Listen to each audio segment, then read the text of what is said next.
Despite growing calls for a pause, South Korea has refused to suspend its seasonal influenza vaccine program, which has left 25 people dead in the country.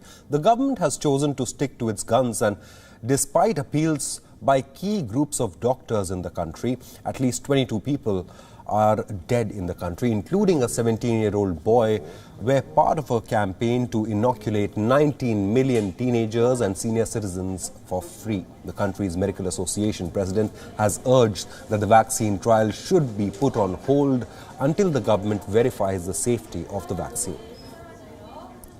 인플루엔자 예방접종의 잠정 유보기간 동안 사망과 백신 접종과의 인과성 등 백신 및 예방접종 안전성에 대한 근거를 확보할 것을 요청한다. Health authorities, however, have said they found no direct links between the deaths and the vaccines. The director of Korea Disease Control and Prevention Agency has said in the country's parliament, and I quote, "The number of deaths has increased, but our team sees low possibility that the deaths resulted from the shots." Authorities are investigating the mysterious death of 25 people after they received flu shots. Kim Jong-un, leader of the main opposition People Power Party, wants the program halted until the cause of the deaths was verified. Data from the KDCA, the health agency in question, showed that at least 7 of the 9 people it investigated had underlying conditions. The country has ordered 20% more flu vaccines this year to tackle what it calls a twindemic. The free program has provided controversial results since it began last month. Officials say 8.3 million people had been inoculated since the program resumed on the 13th of October, with about 350 cases of adverse reactions reported. The vaccine had been suspended for 3 weeks earlier, after it was found that about 5 million doses were being kept at room temperature rather than being refrigerated. A separate paid program allows buyers to pick from a large pool of firms that make free vaccines and others. Joining us on this broadcast on this big story is my colleague Bruce Harrison, who joins us live from Seoul with the latest information. Bruce, more than 20 people, close to 20 people have lost their lives. Health authorities say that the deaths are not linked to the vaccine program. So what is the cause of the deaths if they are not linked to the vaccine program? But at this time it's simply unclear. As you mentioned, health authorities are still investigating. The vaccine is being provided through this public program. They're still conducting autopsies on the people that died following a free vaccination, but they still say there's no direct link.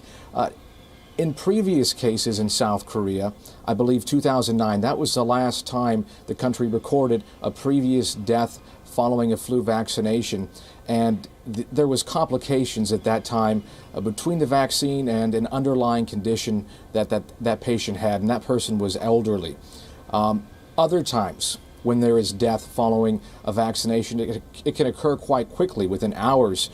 In fact, if there's an allergic reaction, and the government has said some cases appear may be tied to an allergic reaction, but those are few. So at this time, most of the deaths, they're simply unsure what caused them, at least in relation to the vaccine. Right, but Bruce, there are serious concerns. You know, a vaccine had been suspended earlier as well for 3 weeks after it was found that about 5 million doses were being kept at room temperature and not being refrigerated like they should have been. So there have been lapses, isn't it? And now not just a team of doctors, but even the opposition party is demanding that this program be halted. Is that the case? Is the government going to halt this process? Because they want to avoid a twindemic where the healthcare system is not overwhelmed, because the world is also dealing with a global COVID-19 pandemic, isn't it? It seems, Shobit, that the government's in a pretty tight position. Yes, they want to avoid a twindemic. They don't want people getting the flu and having further complications from COVID-19. They also don't want the public to be afraid of mass vaccination, which at least contemporarily has shown to be a positive thing with many viruses on diseases around the world, including influenza. The government does this annually, and it helps prepare people if there are more serious vaccinations necessary. There's concerns that if people are afraid of getting the flu shot now, how will they feel about getting a COVID-19 vaccine if that actually arises anytime soon? If there are enough calls, we may see this program halted. The South Korean government, in many instances, whether it's public health, transportation, politics, has been quite responsive to the will of the people. The people here hold their government accountable, and that's why the healthcare system has functioned as well as it has over the years. So I think that if there is enough outcry from the public, on top of the health experts, we may see a suspension of the program, a temporary halt, as they try to figure out what has caused all these deaths. Bruce, thank you so much, Bruce, for joining us and getting us all the latest updates from South Korea that is planning to vaccinate 19 million eligible people.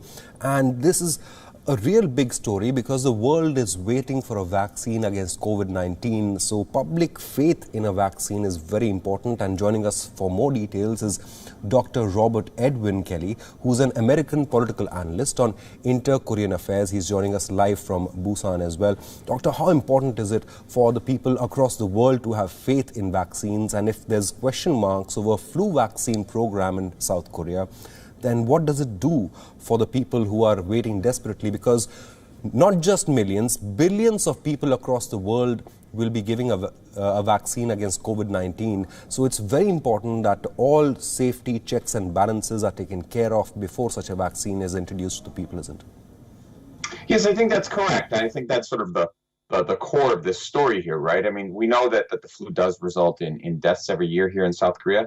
It does result roughly in 3,000 deaths a year. And that's actually something we've seen before. The real issue is with the vaccine, because of people are sort of thinking forward to Corona, right?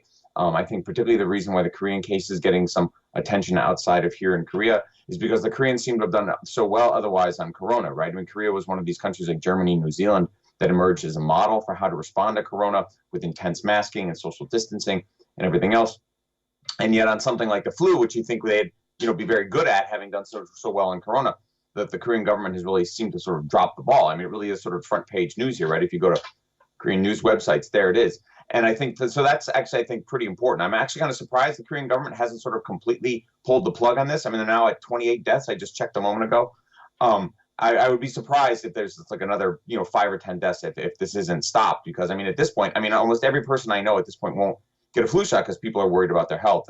And so, with Corona coming down the pipe, like you said, I mean, this is something that just has to be resolved.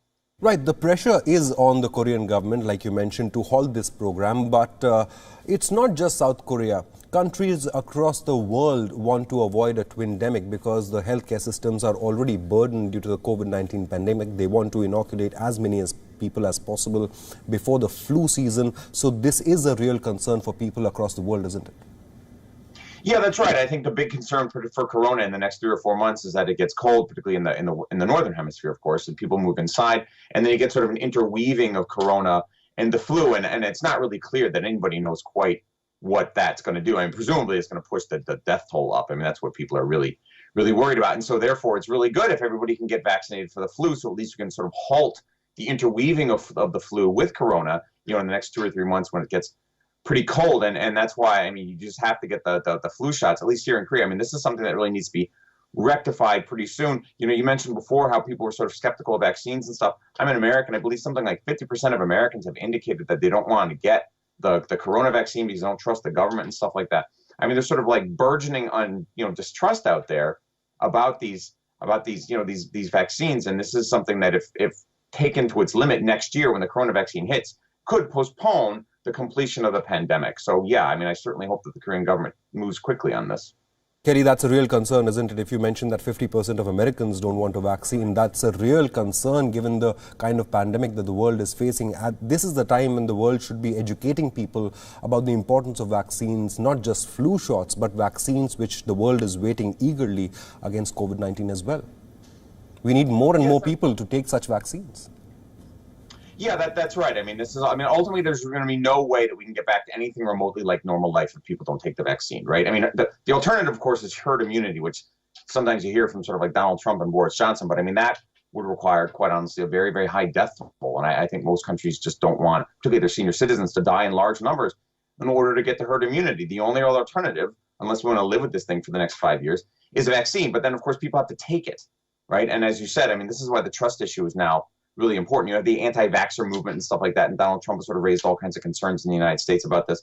And now with the Koreans, who would otherwise seem to do so well in corona, now sort of dropping the ball on the flu, it's just not helpful. Dr. Robert Edwin Kelly, thank you so much for joining us and giving us your insight as not just Korea, the world faces this crisis of a twin-demic.